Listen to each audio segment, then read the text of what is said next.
Bismillahirrahmanirrahim. Assalamualaikum warahmatullahi wabarakatuh. Perkenalkan, nama saya Karyo, S.Kepnes M.Kep MM. Saya salah satu dosen dari Fakultas Keperawatan dan Kebidanan Institut Ilmu Kesehatan Nahdlatul Ulama Tuban. Perkenankan, saya akan menyampaikan pernyataan diri saya, pernyataan diri dosen dalam unjuk kerja Tridharma Perguruan Tinggi atau PDD UKT PT. Adapun mata kuliah yang saya ampu pada saat ini adalah keperawatan bencana. Outline pemaparan pada kali ini atau mata kuliah keperawatan bencana yaitu yang pertama tentang deskripsi mata kuliah, capaian pembelajaran mata kuliah, sistem pembelajaran, materi pembelajaran, metode pembelajaran, sistem penilaian, dan video proses pengajaran. Adapun identitas mata kuliah keperawatan bencana ini adalah berada di semester ganjil tahun ajaran 2021-2022 dan sifatnya adalah wajib untuk diikuti oleh seluruh mahasiswa. Bobot SKS adalah 3 SKS. Mata kuliah syarat untuk mengikuti ini adalah sebelumnya harus mengikuti keperawatan klinik, keperawatan medikal bedah, anak, maternitas, jiwa, gawat darurat, dan kritis, serta keperawatan komunitas. Nama pengampuh mata kuliah ini adalah saya sendiri, Karyo. Deskripsi mata kuliah keperawatan bencana ini adalah bahwa mata kuliah ini membahas tentang konsep, jenis, klasifikasi, dan karakteristik bencana, dampak bencana terhadap kesehatan, prinsip penanggulangan kedaruratan bencana, persiapan bencana, penilaian sistematis, tindakan-tindakan keperawatan selama fase bencana, perawatan psikososial dan spiritual bagi korban bencana. Proses pembelajaran dilakukan melalui kuliah pakar, kolaboratif learning atau CL, dan belajar berdasarkan masalah PDM dan praktik laboratorium. Capaian mata kuliah ini, keperawatan bencana, bahwa mahasiswa akan mampu yang pertama menjelaskan sistem penanggulangan bencana terpadu yang terintegrasi pada sistem pelayanan kesehatan secara komprehensif dan sistematis. Melakukan simulasi penilaian secara tepat, cepat, dan sistematis pada keadaan sebelum, saat, dan setelah bencana. Yang terakhir adalah melakukan simulasi perencanaan penanggulangan bencana di berbagai area pelayanan kesehatan dan non-pelayanan kesehatan dengan pendekatan interdisiplin, serta menerapkan aspek etik legal dan peka budaya. Adapun beberapa materi perkuliahan di keperawatan bencana ini adalah salah satunya adalah pengantar keperawatan bencana, dampak bencana terhadap kesehatan, sistem penanggulangan bencana terpadu, sistem pelayanan kesehatan, aspek etik dan legal dalam keperawatan bencana, perencanaan penanggulangan bencana, pengembangan dan perencanaan kebijakan, konsep dan model-model trias bencana. Metode pembelajaran keperawatan bencana ini ada dua, ada sinkron dan asinkron. Yang sinkron dengan luring atau tatap muka secara langsung dan via Zoom. Yang asinkron menggunakan video, pembelajaran, forum komunikasi, forum diskusi, kuis, UTS, dan UAS. Penugasan, adapun jenis penugasannya adalah resume jurnal, makalah, membuat video simulasi tentang kebencanaan, simulasi itu sendiri, dan webinar. Bobot penilaian pada mata kuliah ini adalah tugas terstruktur 15%, UTS 20%, presensi 10%, simulasi 20%, dan webinar 35%. Selanjutnya akan saya sampaikan, akan saya tayangkan video pengajaran. Selamat menyaksikan. Oke. Assalamualaikum warahmatullahi wabarakatuh. Baik, mahasiswa semuanya, pada kesempatan ini kita akan membahas tentang apa saja yang terjadi di bencana dan bagaimana kita bisa melakukan perawatan pada kelompok rentan apabila terjadi bencana. Perawatan pada kelompok rentan di bencana. Menurut Undang-Undang Nomor 24 Tahun 2007 bahwa kelompok rentan dalam situasi bencana adalah individu atau kelompok yang terdampak lebih berat yang diakibatkan oleh adanya kekurangan, adanya kelemahan, adanya kekurangan kemampuan, dan akan mendapatkan resiko yang lebih besar. Yaitu yang pertama siapa saja?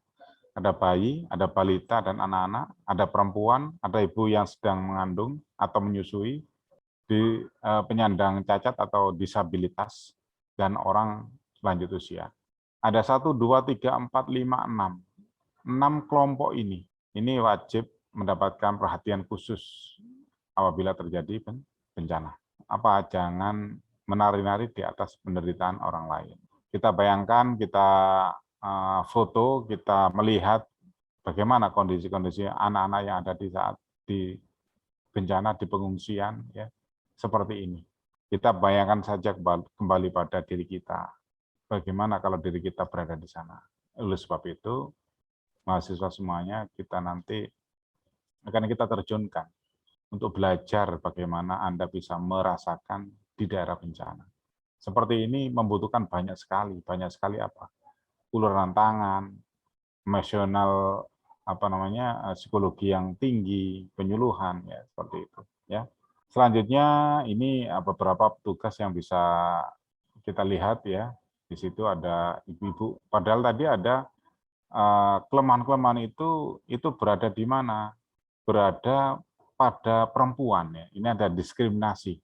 Padahal perempuan itu juga bisa menjadi seorang penolong, menjadi seorang pelaku untuk berada di garda terdepan juga. Itulah.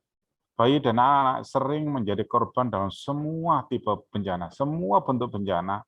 Bayi dan anak-anak ini sebagai korban yang menjadi korban dalam semua bencana tadi.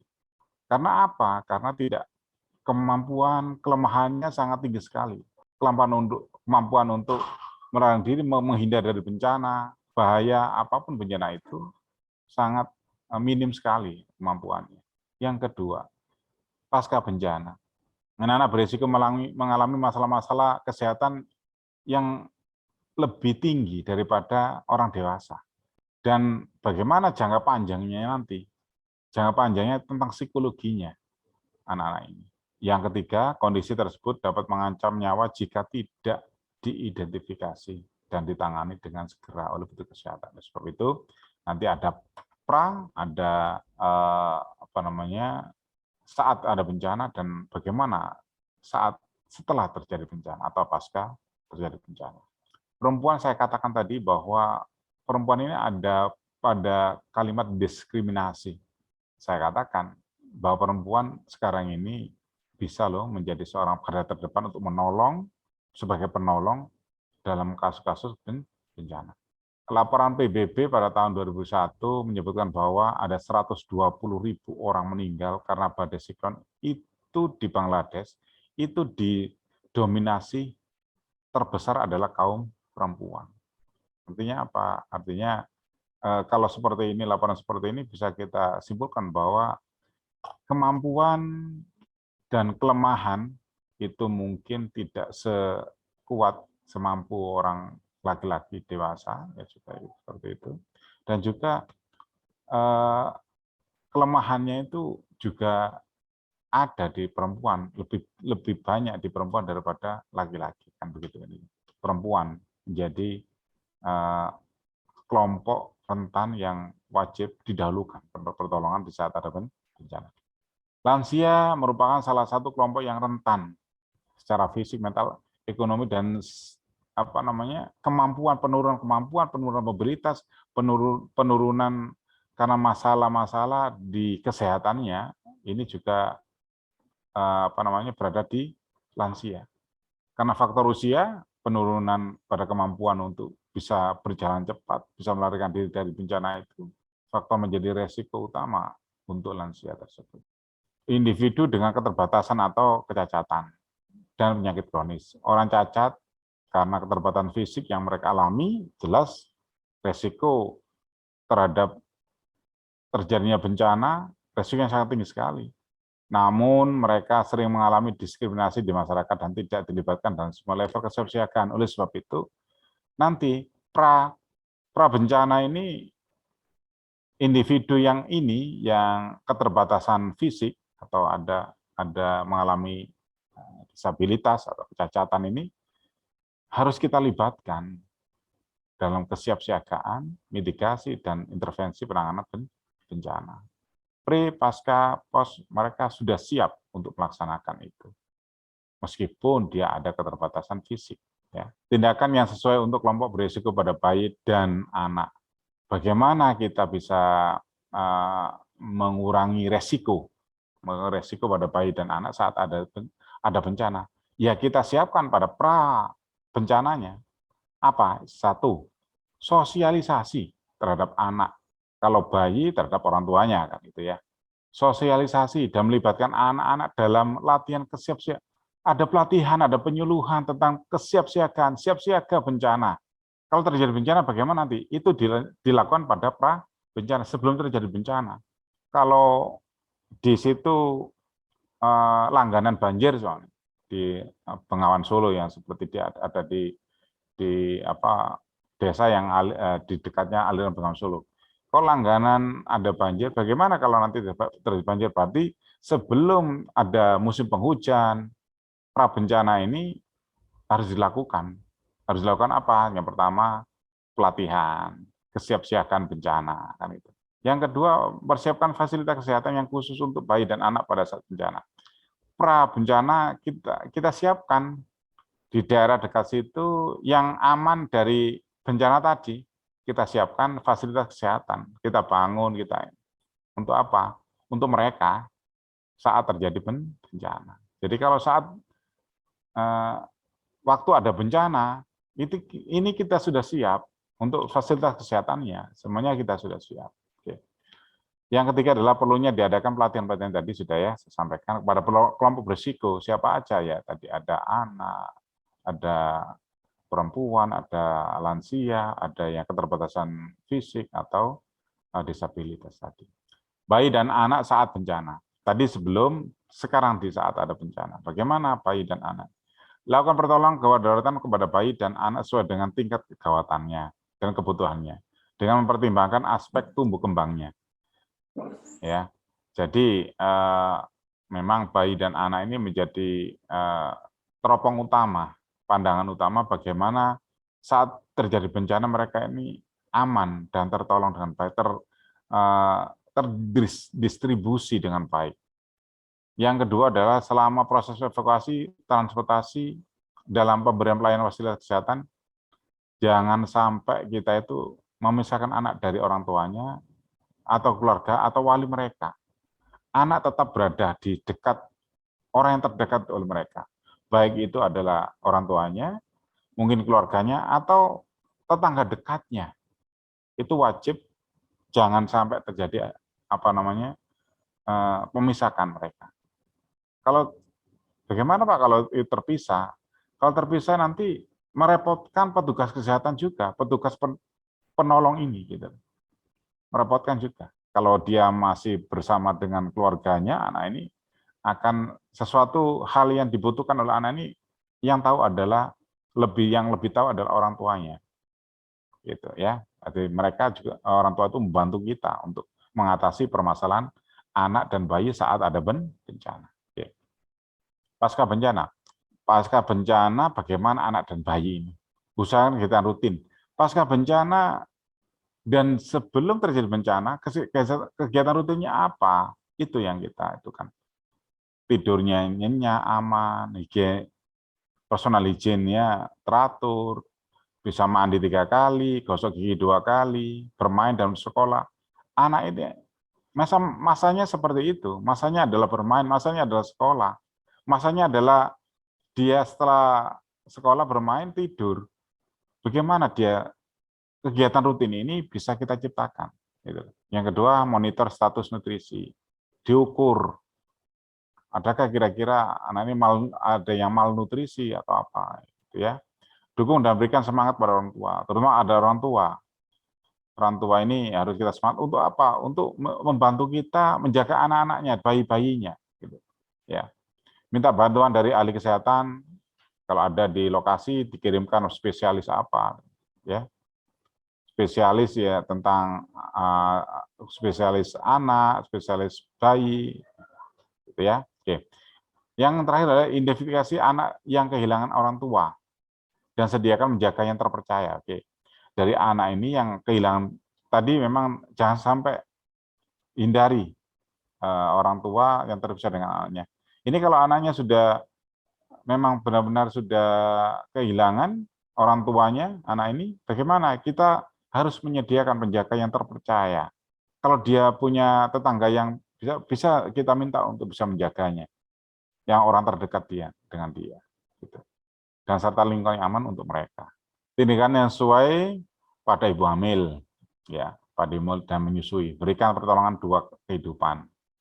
Meningkatkan kebutuhan oksigen. Nah, ini pertolongan 2 kehidupan ini memang rentan sekali kalau orang yang ibu hamil dan ibu menyusui ini sangat-sangat harus diperhatikan ya. Nanti bagaimana dia persiapan melahirkan yang aman, ya. Butuh apa saja, air bersih, alat-alat yang bersih, steril. Nah, itu semua akan disiapkan prabencana saat terjadi bencana. Bagaimana kalau ada masyarakat ini jumlah ibu hamilnya berapa, yang menyusui berapa, itu setiap bulan, setiap berkala itu akan diidentifikasi. Sehingga nanti saat terjadi bencana, memang keterbatasan ada, tapi kita sudah siap untuk itu. Apabila dirujuk, mobil rujukan juga siap semua. Ya, ibu hamil saat sebelum bencana melibatkan tadi penyusunan, pokoknya kesiapsiagaan, mereka harus kita kasih penyuluhan.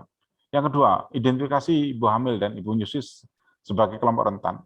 Diidentifikasi berapa jumlah ibu hamil, ibu menyusui di daerah yang sering terjadi bencana tersebut. Yang ketiga, membuat disaster plan di rumah yang disosialisasikan kepada seluruh anggota keluarga.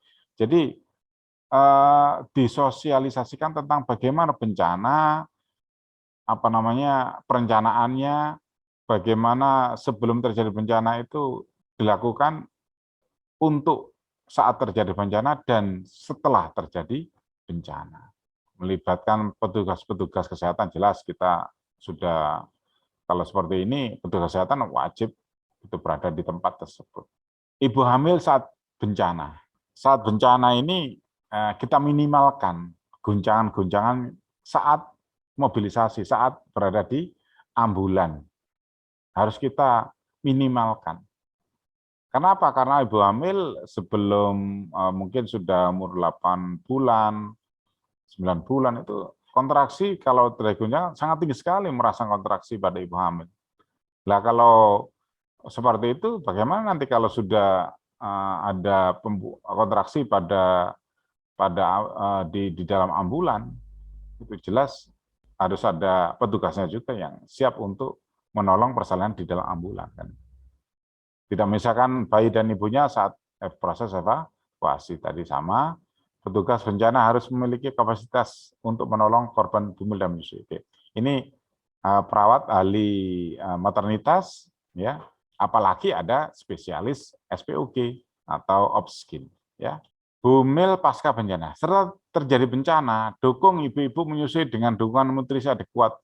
Setelah bencana ini ada pemulihan-pemulihan, ada dukungan nutrisi adekuat, cairan emosional, kita siapkan semua. Melibatkan petugas kesehatan, jadi sudah. Melibatkan petugas konseling untuk mencegah, mengurangi risiko kejadian depresi pasca bencana. Apalagi sudah mikir persalinannya itu bagaimana nanti. Sekarang terjadi bencana, mikirnya banyak sekali sehingga kita mengurangi adanya depresi itu. Bagaimana tugasnya siapa? Tugasnya siapa untuk mengurangi ini? Kita semua. Tindakan sesuai untuk kelompok berisiko pada lansia prabencana. Lansia prabencana sama libatkan dalam sosialisasi disaster plan, pengambilan keputusan, pelatihan, ya, penyuluhan tentang bencana itu wajib dikasihkan kepada kelompok rentan tadi, 6 kelompok rentan tadi. Ya. Mempertimbangkan kebutuhan lansia dalam perencanaan penanganan bencana, menyiapkan pemanfaatan tempat pengungsian. Lansia saat bencana bagaimana melakukan usaha bantuan yang tidak meningkatkan resiko kerentanan lansia. Misalnya, meminimalkan guncangan trauma pada saat melakukan mobilisasi. Tadi sama dengan tadi. Identifikasi lansia dengan bantuan kebutuhan khusus, contohnya kursi, roda, tongkat.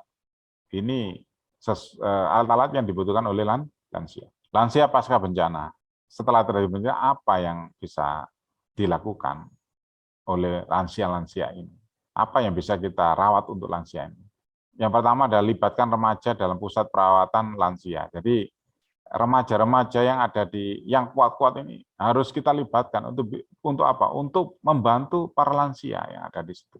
Libatkan kader-kader remaja untuk kegiatan sosial ini. Libatkan lansia, itu tadi libatkan remaja, sekali libatkan lansia dalam kegiatan bersama anak-anak di posko perlindungan korban bencana. Untuk apa? Untuk mengurangi depresi mereka, mengurangi stres mereka. Yang selanjutnya menyediakan dukungan sosial, ya. Ciptakan kesempatan untuk mendapatkan penghasilan secara mandiri, oke. Kalau di pasca bencana kita ciptakan kesempatan untuk mendapatkan penghasilan secara mandiri itu ya kita produktivitaskan mereka. Ya. Yang terakhir berikan konseling. Ya. Jelas konseling ini selalu kita berikan kepada seluruh yang berada di tempat penampungan pengungsian tadi itu. Ya. Tindakan sesuai pada penyakit kronis atau kecacatan ya prabencana. Identifikasi kelompok pada suatu tempat sudah kita identifikasi secara tadi itu prabencana itu daerah mana, yang cacat berapa, yang penyakit kronis berapa orang, kita identifikasi semua. Yang kedua, sediakan informasi bencana yang bisa diakses oleh orang-orang yang berketerbatasan fisik seperti tunarungu, tunanetra, ya. Itu dengan cara kalau tunarungu apa yang bisa kita berikan? Kalau tunanetra apa yang bisa berikan gitu. Nah, itu akses-akses yang bisa dimengerti oleh mereka, itu ada alat peraga yang bisa diakses oleh mereka. Perlunya diadakan pelatihan-pelatihan, mempersiapkan catatan self-care mereka sendiri, ya. Bagaimana dia mengetahui dirinya sendiri nih dari 6 pasien, alamat ketika darurat, rumah sakit dan dokter yang merawat dia. Itu ada catatan-catatan mereka sendiri. Kalau dia penyakit jantung, siapa yang biasanya merawat? Kontrol di mana dia? Membantu pasien membiasakan diri untuk mencatat mengenai isi dari obat yang diminum. Para bencana itu mereka kita ajari, ya, mengajari orang-orang yang disabilitas ini dan penyakit kronis ini untuk mengontrol dirinya sendiri. Gitu. Sehingga nanti saat bencana, saat pasca bencana kita mereka sudah bisa menolong diri sendiri. Gitu. Ya. Memberikan pendidikan bagi pasien dan keluarganya mengenai penanganan bencana sejak masa normal. Pendidikan pada pasien dan keluarganya tentang bencanaan, tentang penyakitnya tadi. Gitu. Kalau terjadi bencana bagaimana? Ini mereka sudah siap membawa peralatan dibutuhkan oleh dia, obatnya dia sendiri siapin, ya, peralatan yang dibutuhkan untuk kegiatan sehari-hari, nah, itu ya. Oke. Saat bencana bagaimana orang-orang yang penyakit kronis ini? Sediakan alat emergensi dan evakuasi yang khusus untuk orang-orang cacat dan penyakit kronis, HIV/AIDS dan penyakit infeksi lainnya. Alat bantu berjalan untuk korban dengan kecacatan, alat BAD sekali pakai dan seterusnya itu. Ya. Jadi alat-alat yang khusus untuk mereka yang kronis ini juga kita siapkan. Ya. Tetap menjaga dan meningkatkan kewaspadaan universal untuk petugas dalam melakukan tindak gawat daruratan. Kewaspadaan secara umum, ya, tetap menjaga itu. Sebab yang ditangani ini adalah penyakit kronis, gitu ya, dan juga orang yang berkebutuhan khusus. Ya. Pertolongan pada penyandang cacat, ya, yang pertama ada tunadaksa, ada tunanetra, ada tunarungu, gangguan. Kalau tunanetra ya kita siapin dengan dia tidak bisa melihat, tapi berarti intinya bagaimana dia bisa mendengar kondisi-kondisi yang sekitarnya yang di situ tidak aman keadaan di sekitarnya, dia tidak bisa melihat tunanetra kok, ya. Bagaimana bantuan untuk pindah ke tempat yang tidak familiar, dia hiruk pikuknya orang itu tidak sama dengan dia berada sebelumnya, karena ini Pak, saat ada terjadi bencana. Kalau tunarungu bagaimana? Kalau tunarungu berarti intinya kan dia bisa melihat. Kalau bisa melihat berarti intinya dikasih penerangan, dia kan bisa melarikan diri, bisa menyelamatkan di tempat yang lebih aman. Ya, oke. Gangguan intelektual dan seterusnya itu juga ada sendiri caranya bagaimana orang-orang yang menyandang keterbatasan ini. Ya, oke. Pasca bencana, sedapat mungkin sediakan fasilitas yang dapat mengembalikan kemandirian individu. Harus kita bagaimana individu bisa mandiri, alat apa saja untuk orang-orang yang disabilitas, yang keterbatasan itu. Pastilah kursi roda, tongkat, ya, itu kita sediakan untuk mereka supaya dia bisa mandiri.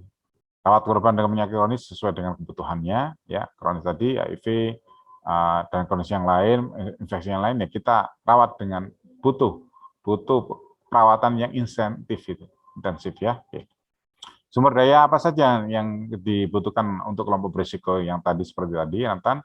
Terbentuknya desa siaga, desa-desa yang penuh dengan kemandirian, kesiapsiagaan terhadap bencana. Kesiapan rumah sakit, fasilitas menerima korban bencana, ya, semuanya sudah siap semua, ya. Kalau terjadi bencana bagaimana? Siap untuk dilakukan rujukan. Adanya simbol-simbol, bahasa-bahasa yang dimengerti oleh individu dengan kecacatan tentang peringatan bencana, jalur evakuasi, semuanya sudah ada simbol-simbol yang bisa dimengerti oleh semua orang, baik orang yang kecacatan, baik orang yang normal, itu bisa dimengerti dan dipahami oleh mereka. Saat terjadi bencana, bagaimana jalur evakuasinya, di mana, arah mana, dan seterusnya. Ada agensi-agensi yang baik itu dari pemerintah maupun non-pemerintah yang membantu korban bencana, terutama kelompok-kelompok berisiko tinggi, ya, seperti agensi perlindungan anak, agensi perempuan, agensi pelacakan keluarga korban bencana, seterusnya. Oke. Mungkin itu yang bisa saya sampaikan pada mahasiswa semuanya. Mungkin ada yang ditanyakan, silakan. Mohon izin bertanya, Bapak. Ya, silakan. Namanya siapa nih? Silakan yang bertanya. Ya, Bapak. Ya, tolong diulangi lagi. Mbak Krisni ya? Oke, silakan. Pertanyaannya, selama ini usaha pemerintah dalam menangani kelompok rentan apabila terjadi bencana itu apa saja ya, Bapak?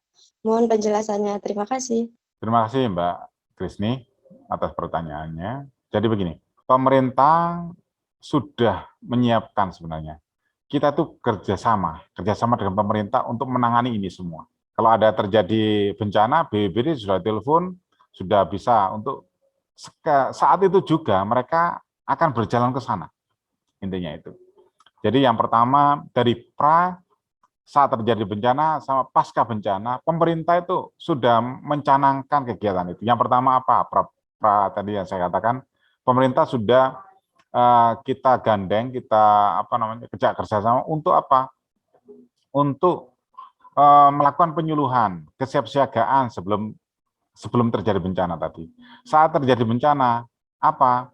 Adanya tenda-tenda yang didirikan oleh pemerintah, terutama dari BPBD itu ya, lewat BPBD-nya, Badan Penanggulangan Bencana Daerah, itu untuk mendirikan rumah sakit lapangan, tempat-tempat posko kesehatan, itu semua itu. Dan pasca bencana bagaimana? Pemulihan. Ya juga pemerintah itu yang kita gandeng. Kita tidak bisa lepas dari pemerintah.